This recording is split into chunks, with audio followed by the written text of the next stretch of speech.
At least 27 people have been killed and over 160 injured after a Bangladesh Air Force training jet crashed into a school-college campus in Dhaka's Uttara area.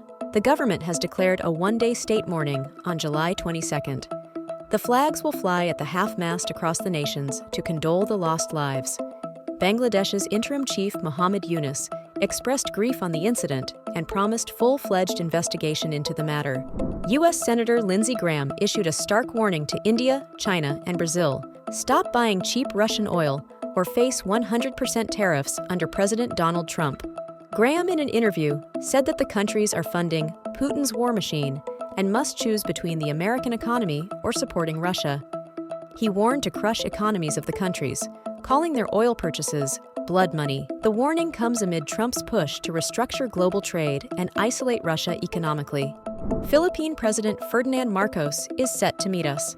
President Donald Trump in Washington on July 22nd, ahead of the August 1st deadline to negotiate a more favorable trade deal for Manila. Before leaving Manila, Marcos stated that while security and defense will be discussed, trade will be a key focus. Marcos is the first Southeast Asian leader to meet Trump in his second term, as the U.S. tightens strategic ties amid escalating rivalry with China.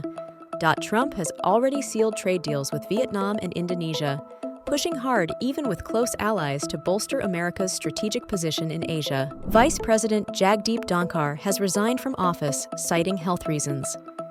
In a letter to President Drupadi Murmu, Dhankhar said he was prioritizing medical advice and stepping down immediately.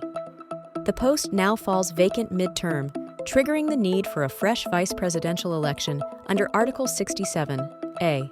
The Election Commission is expected to announce poll dates soon. Dhankhar, who underwent angioplasty in March, became the third vice president to resign before completing his term.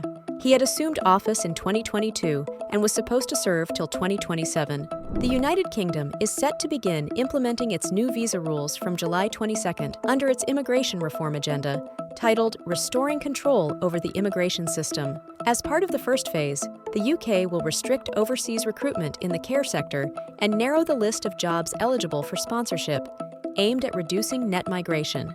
The white paper released on May 12 outlines the government's strategic push to make immigration more restrictive.